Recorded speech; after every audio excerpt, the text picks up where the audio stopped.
that employer will be hauled by the Labor Commission and dealt with severely. There is also no company that would not have the financial fortitude and decide to engage people when he knows that he hasn't got money. Why do I say this? If you check the appointment letter of those people, they had a financial clearance as far back as last year from the then Deputy Minister of Finance, who is currently the chair of the Public Accounts Committee, that they have given them financial clearance. So I shudder to believe that the minority leader on ranking on health was actually speaking from himself, or he was induced to make that statement.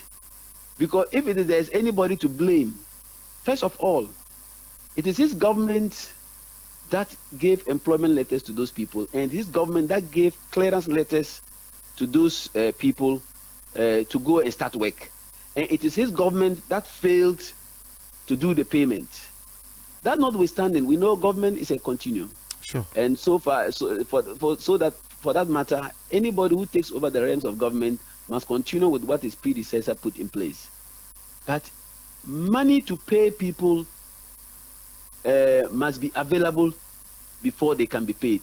If they had left the economy in a state that there were no problems at all, I don't think that His Excellency John Dramani Mahama, the finance minister Atu Forsen, and the health minister, Honorable Kobna Minta Akando, they would have deliberately refused to pay them just because they feel like not paying them. Is there any government that would have money lying that would just come out and say, no, I won't pay? You see, that is where negotiations are made. That is where people have to negotiate to understand. We had problems in Ghana, a problem in Ghana at hand, that the economy was going down. We had engaged people. We didn't have money to pay them through the previous government, and we have come to take over. We had to look into the finances to stabilize the financial system of the country, stabilize the economy of the country. And that is what exactly the finance minister is doing.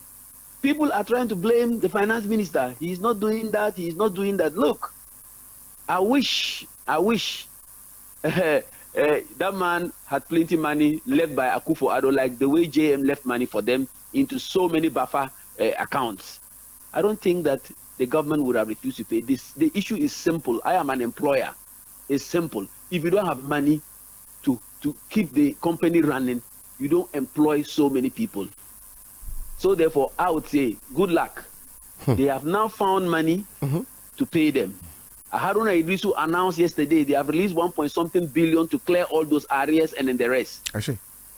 The brouhaha must end. But those who are calling on government that he must find the money and pay, why didn't the MPP government find the money and pay if he's the one who gave the clearance? They are the government, that is the government that gave the clearance to those nurses and teachers. But you come to the media and sit down and shout at this government that, oh, you have the money, you must pay. Look, this is where the hypocrisy gets to. Well, so are you then saying that the minority attack on the minister is not the right way to go? You see, they are into a campaign and everybody wants to make himself popular. You see, everybody wants to make sure he says something for people to believe that. If you're saying they are in a campaign, what campaign are they? They're in a campaign with everybody is trying to woo his people along his candidate to get votes. Everybody wants to shout for them to see that, oh, he's keeping the party active. The party is virtually dead and gone. Whatever they are doing is dead and gone. If everybody wants to be relevant, he's trying to be relevant in the party because it's a long time he has come out to make some noise for the party foot soldiers to admire him. So coming out to say this, look, Ghanaians are wise. Look, I've sat with some of the nurses and they've told me, Doc, we know the problem is that there's no money. They know, but just that, you see, they also have to talk because they have to feed their families.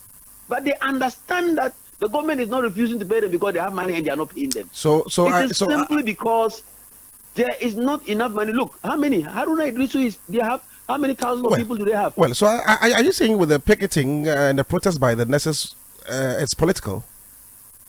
Oh, as for the nurses picketing, look, I don't blame any nurse picketing for his payments. Mm-hmm. I've always said it. They are working, they must pay them. But no political fellow like the ranking of health Mm-hmm. should go to TV and radio and make the statement they make. 92.3. Actually, If Ahunto, your boss, employs more people to the place, it means he has money to pay them, isn't it? of course. If tomorrow he hands over to a new person and employ people and refuse to pay them for 6 months and the new person comes, don't you think the new person taking over Ahunto would have to do some financial analysis of the company Yes, before. and see whether the staff he has employed newly, he has enough money to pay them? Sure. If he hasn't got enough money to pay them, should he take money that would use to buy fuel to keep Ahunto running and buy the fuel and keep Ahunto running, or should use that money to pay the people and close Ahunto? Which one do you want?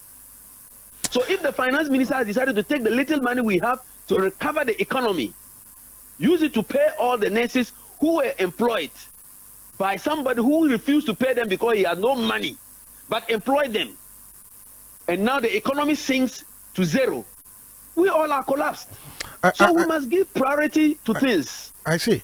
Honorable, as a member on the Health Select Committee, Yes. I believe this issue about financial clearance with the nurses and teachers and all, it's not something new to all of us. Yeah. So now, yes, we are all happy that the government has been able to gotten some money to pay off those allowances and outstandings.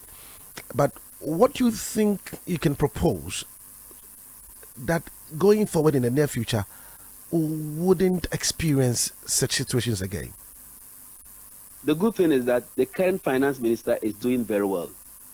He's keeping tight the finances and spending very prudently. Mhm. Spending very prudently. There shouldn't be a case whereby somebody is given an appointment letter and they have now to be asking for clearance. No, before the appointment letter is given, there must be the clearance. I see. And once you get it, there must be money set aside, just like they've done in the road sector. If there is no money to start a road, we are not giving any contracts. We've gotten to a stage that the country must understand that we cannot be just giving people appointment letters when we don't have money to pay them. So now you let's mean face the fact. Even if we have shortage of staff in the hospitals and we don't have money ready to employ to pay the people, don't punish people to come and fall sick by working without salaries. So now Because if you work without a salary, you fall sick. So now you mean that your advice to government will be that without financial clearance, there shouldn't be any Don't appointment. give appointment letter. I see. Don't give. Why do you have to give?